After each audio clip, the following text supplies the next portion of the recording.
নিরঞ্জনং নিত্যমনন্তরূপম ভক্তানুকম্পাধৃতবিগ্রহং বৈ ঈশাবতারং পরমেশমিড্ডম তং রামকৃষ্ণং শিরসা নমামো।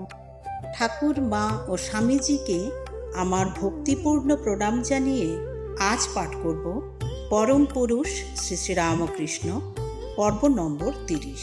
তোতাপুরী জগদম্বাকে মানে না, কিন্তু তোতাপুরীর ওপর জগদম্বার অপার করুণা বলেই তার সাধনার পথ সহজ করে দিয়েছেন। দেখাননি তাকে তার রঙিনী মায়ার খেলা, অবিদ্যারূপিণী মোহিনী মায়ার ইন্দ্রজাল। দেখাননি তাকে তার সর্বগ্রাসিনী করালি মূর্তি, প্রকটিত বদনা বিভীষিকা। বরং তাকে দিয়েছেন সুদৃঢ় স্বাস্থ্য, সরল মন, তার বিশুদ্ধ সংস্কার। তাই নিজের পুরস্কারের প্রয়োগে সহজ পথে উঠে গিয়েছে আত্মজ্ঞানে, ঈশ্বর দর্শনে, নির্বিকল্প সমাধিভূমিতে। এখন মহামায়া ভাবলেন, ওকে এবার বোঝাই আসল অবস্থাটা কি।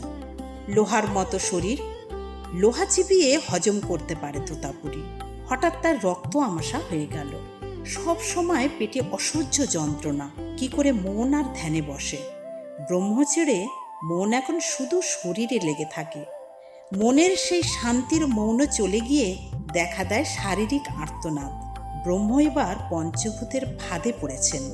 এবার মহামায়ার কৃপা না হলে আর রক্ষে নেই। তোতাপুরী ভাবলে এবার পালাই বাংলাদেশ থেকে, কিন্তু শরীর ভালো থাকছে না, এই অজুহাতে পালিয়ে যাব? হাড়মাসের খাঁচাই শরীর, তাকে এত প্রাধান্য দেব? তার জন্যে ছেড়ে যাবে এই ঈশ্বর সঙ্গ? যেখানে যাব সেখানেই তো শরীর যাবে, শরীরের সঙ্গে সঙ্গে রোগও যাবে। আর রোগকে ভয়ই বা কিসের? শরীর যখন আছে তখন তো তা ভুগবেই, শেষও হয়ে যাবে একদিন। সেই শরীরের প্রতি মমতা কেন? যাক না তা ধুলায় নস্বাত হয়ে। ক্ষয়হীন আত্মা রয়েছে অনির্বাণ।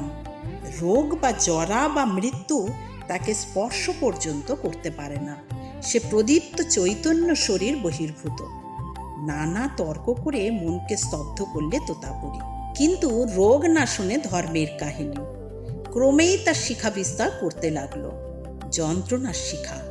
ঠিক করলো আর থাকা চলবে না দক্ষিণেশ্বরে, রামকৃষ্ণের কাছ থেকে শেষে বিদায় নিতেই হবে।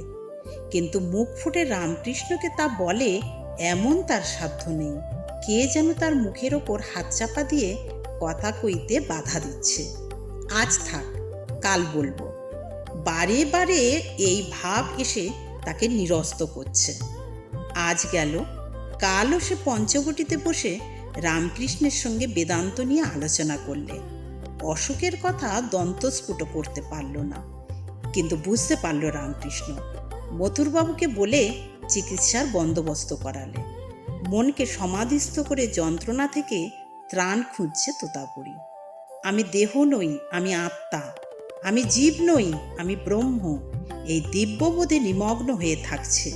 স্মরণ নিচ্ছে যোগজ প্রজ্ঞার। কিন্তু কতদিন? একদিন রাতে শুয়েছে, পেটে অসহ্য যন্ত্রণা বোধ হলো। উঠে বসলো তোতাপুরী। এ যন্ত্রণার কিসে নিবারণ হবে? মনকে দেহ থেকে বিচ্ছিন্ন করে পাঠাতে চাইল সেই অদ্বৈত ভূমিতে, কিন্তু মন আর যেতে চায় না। একটু ওঠে, আবার পেটের যন্ত্রণায় নেমে পড়ে। শরীর বোধের আর বিচ্যুতি ঘটে না। ভীষণ বিরক্ত হলো তোতাপুরী যে অপদার্থ শরীরটার জন্য মনকে বশে আনতে পারছি না। সে শরীর রেখে আর লাভ কি? তার জন্যই কেন এত নির্যাতন? সেটাকে বিসর্জন দিয়ে মুক্ত শুদ্ধ অসঙ্গ হয়ে যায়। তোতাপুরী স্থির করল ভরা গঙ্গায় ডুবে মরবে। গঙ্গার ঘাটে চলে এলো তোতা। সিঁড়ি পেরিয়ে ধীরে ধীরে জলে নামতে লাগলো। ক্রমে ক্রমে এগুতে লাগলো গভীরের দিকে, মাঝ নদীতে। কিন্তু এ কি, গঙ্গা কি আজ শুকিয়ে গেছে? অর্ধেক প্রায় হেঁটে চলে এলো, তবু এখনো কি না ডুব জল পেল না।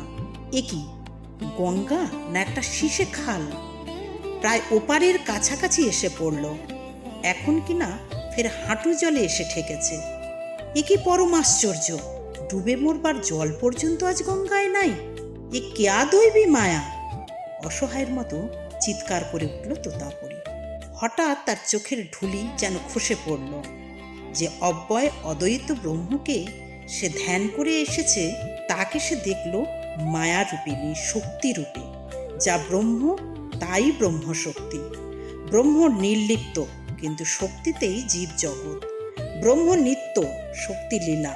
যেমন সাপ আর তীর্যকবতী, যেমন মণি আর বিভা। সেই বিভাবতী জ্যোতির্ময়ীকে দেখল এখন তোতাপুরী।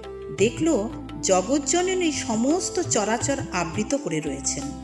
যা কিছু দৃশ্য, দর্শন ও দ্রষ্টা সব তিনি। শরীর, মন, রোগ, স্বাস্থ্য, জ্ঞান, অজ্ঞান, জীবন, মৃত্যু সব তার রূপচ্ছটা। একৈব সা মহাশক্তি স্তয়া সর্বমেদং ততং। মার এই বিরাট বিশ্বব্যাপ্তি রূপ দেখে তোতা অভিভূত হয়ে গেল। লুপ্ত হয়ে গেল ব্যাধিবোধ। নদী ভেঙে ফের সে ফিরে চলল দক্ষিণেশ্বরে। পঞ্চবটিতে ধুনির ধারে বসল গিয়ে সে চুপচাপ। ধ্যান চোখ বোঝে আর দেখে সে জগদম্বাকে, চিত্তসত্তা স্বরূপিণী পরমানন্দময়ীকে। সকালবেলা তোতাকে দেখে রামকৃষ্ণ তো অবাক। শরীরের রোগের আভাস লেশ নেই, সর্বত্র প্রহর্ষ প্রকাশ। এ কি হলো তোমার? কেমন আছো? রোগ সেরে গেছে। সেরে গেছে? কি করে? কাল তোমার মাকে দেখেছি। তোতার চোখ জলজল করে উঠল। আমার মাকে? হ্যাঁ, আমারও মাকে, জগতের মাকে। সর্বত্র তার আত্মলীলার স্ফূর্তি, চিদৈশ্বর্যের বিস্তার। কেন বলেছিলে? কেন বলেছিলাম না? রামকৃষ্ণ উল্লসিত হয়ে উঠল। তখন না বলেছিলে। আমার কথা সব ভ্রান্তি।